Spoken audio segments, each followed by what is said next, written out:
Hey guys, what's up? It's Samantha, and today I am going to be memory keeping the week of May 25th through the 31st, and I am using this Scribble Prinsco kit. I believe it was the June mystery subscription, and I love how this turned out. These read as very classic May colors to me.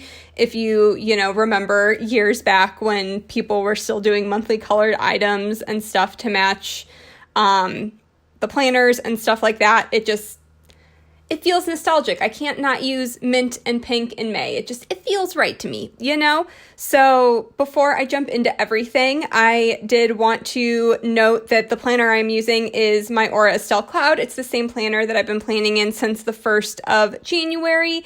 And I've had questions, people asking me what I'm going to be using for a planner, especially with all of the stuff that's sort of happened around Erin Condren. I will no longer be including my link down below for Erin Condren. I haven't been a big fan of her planners for a while. I've been pretty vocal about that. And before all this even happened, I'd already made the decision to switch my personal planner into a cloud as well because I enjoyed memory keeping so much in this one. So I will be using 2 Aura Estelle clouds. I have had both of my clouds for a long time, and I am done with my last Erin Condren because I am a July to June planner. So I will not be using Erin Condren products anymore. I already was planning on not using Erin Condren products anymore. I won't be purchasing from her again. But that was a decision I'd already made before everything that happened over the past month with Erin Condren's personal decisions and stuff like that. So I just wanted to clarify, I had never intended to use an Erin Condren this year because I hated the format of the previous year, and I've had a lot of issues with bad customer service with them and quality control issues, which I've been very vocal about to the point where I've had to turn off comments on videos talking about the quality of the product versus how much it costs. And I'm very glad to have an alternative. And there's lots of other alternatives. If you like the Cloud, which is spaced the exact same way as sort of the classic Erin Condren style, because that was a big thing for me, is I didn't want to switch to like half days on Saturday and Sunday or that sort of thing for other inserts. This is spaced the exact same way. And if you aren't a fan of the Aura Estelle inserts and you want to still use the Cloud, you can print your own inserts from, I think, Annie and Jasenia both have printables that are sized for this. And I know there's other printable shops out there as well. I just don't do printables, so I'm not paying attention to printables. I don't even own a printer. And also, Caress Press is selling inserts if you aren't into printing your own things. So if you don't want to use this size, which I can't remember what anything is called, because again, I haven't been a person that's been into TNs and spiral bound stuff like ever. That's not really been a big part of my planning journey. I've always been traditionally a spiral bound planner. If you are interested in different sizes, I do love So Much Crafting's printed inserts. I use her TN inserts. I just keep them on my desk to write down what I do during the week so that I can reference back when I do my memory keeping spreads, or if I don't have time to sit down and plan that day in my main planner like I normally do. So I love So Much Crafting. Her paper is buttery and wonderful. If you are looking for different sizes, I don't believe she's offering this size insert yet, but I feel like if it becomes more popular, she might. But I've purchased stuff from So Much Crafting for years. I love her. And I will have all the shops I mentioned linked down below if you are looking for planner alternatives, whether you are a July start planner or you're looking for something to use after the first of the year, or you already bought a July to June, you're looking for something for a year out. I'll leave info down below. And also Printpression is doing spiral bound planners. If you purchase inserts from a certain list of shops, he will bind the inserts together in a spiral bound, so you can kind of cobble together something that is similar in functionality to, like the Erin Condren, if that's something that you like the functionality but don't like the product or don't want to support the company anymore.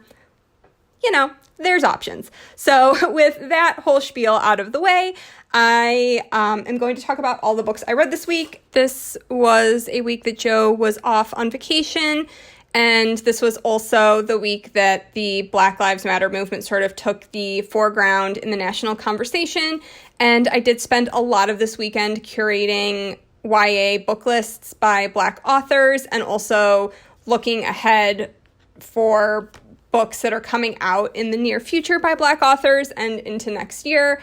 That's something that I'm really passionate about. Reading diversely isn't a new thing for me. I do work in an urban library, and so I always want there to be books that represent my kids and my teens that are in the library, and I am very passionate about own voice works and needing diverse books in all areas, but because I'm a teen librarian, particularly in YA. So if you, again, are interested in checking out books by Black authors, I have 2 saved stories because it went over 100 stories. There's about 200 books on there, also a ton of books coming out later on in this year and in 2021. Pre-orders are super important when it comes to books, and if you are in the position to be able to afford to pre-order a book, whether through your local bookstore or a Black-owned bookstore, or like if no other option, like Amazon, Barnes & Noble, pre-order those books because pre-orders do really matter for authors, like books getting out there and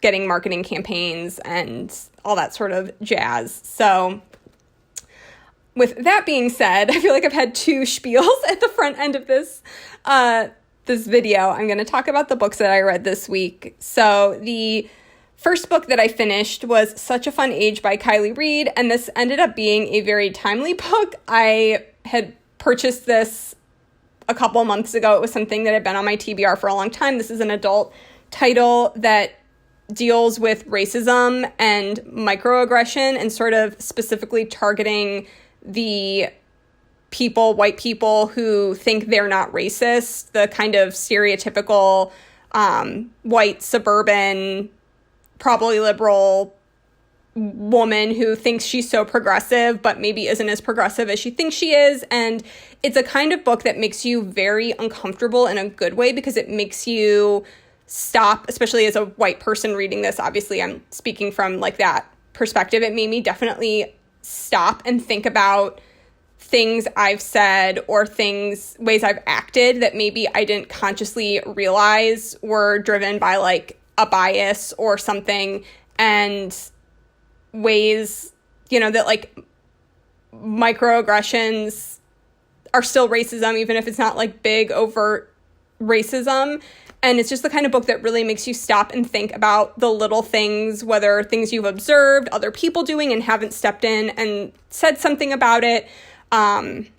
This is a book that definitely made me think, and the writing was really great, really accessible. It was still a really engaging, entertaining book. This is a work of fiction. It's about a girl who has just, and I'm really terrible with names, so I do not remember anyone's names. I very rarely remember people's names from books.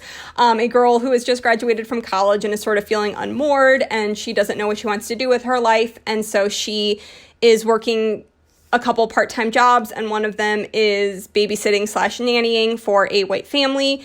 And one night the white family has, I think, eggs or something is thrown through their house and a window is broken, and they end up calling the cops. So they ask their babysitter to come over and take their toddler girl out of the house for an hour, go to the grocery store, just walk around and keep her occupied while the police come, and they do the police report because they don't want her to be freaked out about the police. And the nanny, who is Black, takes her to the grocery store, and she's wearing a party dress because she's coming from one of her friend's birthday parties.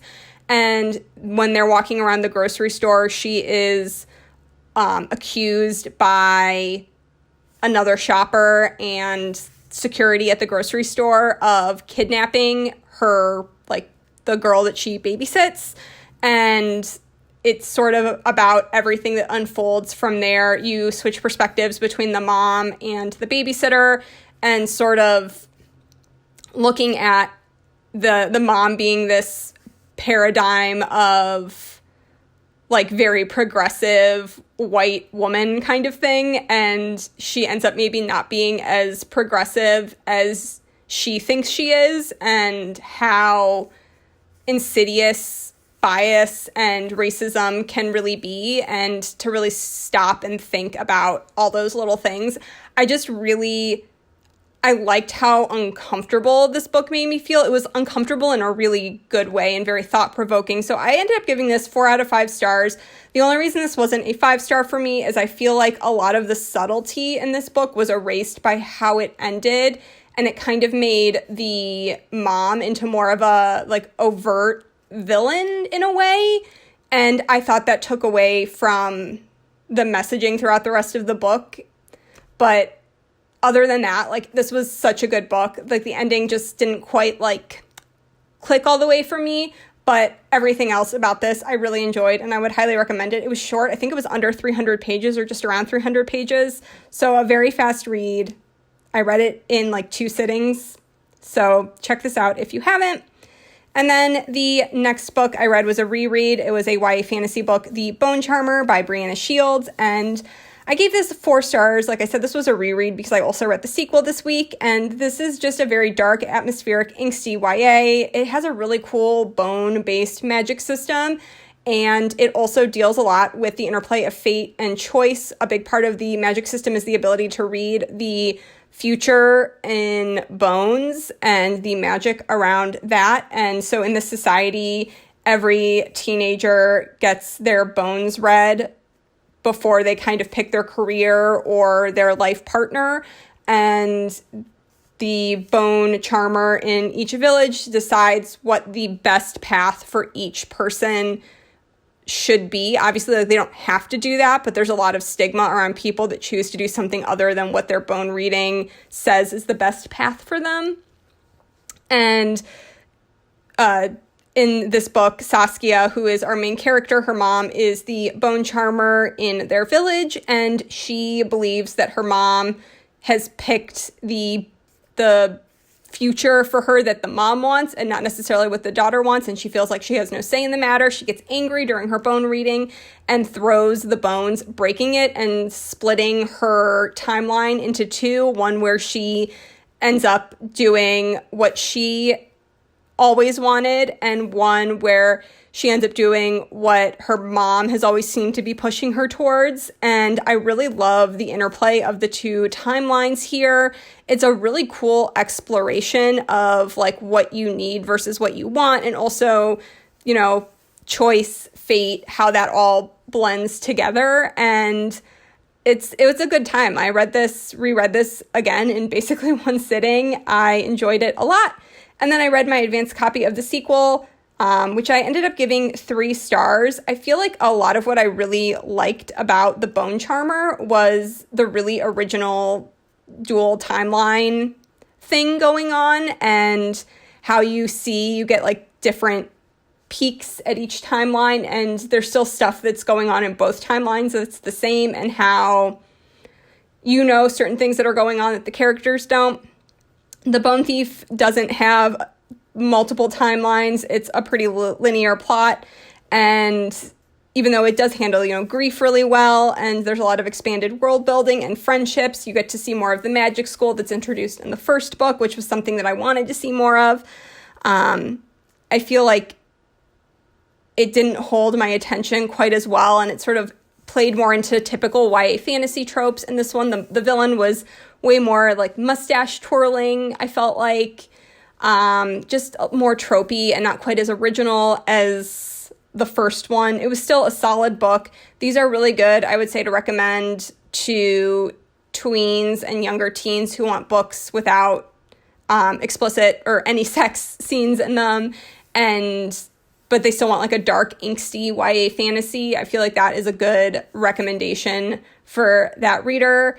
I will probably reread The Bone Charmer by itself multiple times in the future. It's just, it has a special place in my heart. It's definitely a smaller title. It's something that did not get a lot of hype or buzz around it. I only found it because our library ordered 1 copy of it, and I tend to read the synopses of most of the new books that come in, and I am very glad I found this little book that no one knows about, because I really, really love it. It's not a perfect book, but it's something that I really enjoy. And And like The Bone Thief, it was good. Like I said, 3 stars. It wasn't bad. I still liked it. Just definitely more typical YA fare than the first one, in my opinion.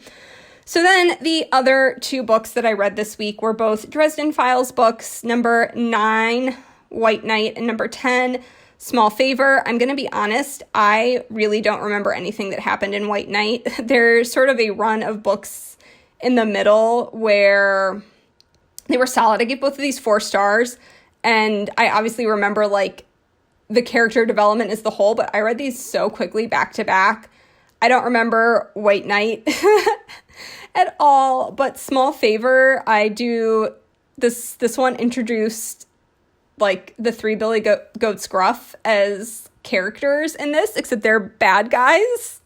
And I loved it so much. Like, they were just really angry, and I really, really liked the Billy Goats Gruff. And there's also a really awesome fight scene in a train station that I feel like will be imprinted on my mind forever. It was just such a good fight sequence, and I really liked everything about that. But as Dresden goes on, I feel like you click more with the characters, and that's why I really like Dresden, is like the world building and the characters, and all of that is like cumulative and adds up throughout the series. I feel like as they go on, the books get a little more differentiated, but that middle run sort of, I feel like between 6 and 10, 5 and 10, all kind of blended together for me. I might have standout fight scenes or something that I remember, but overall just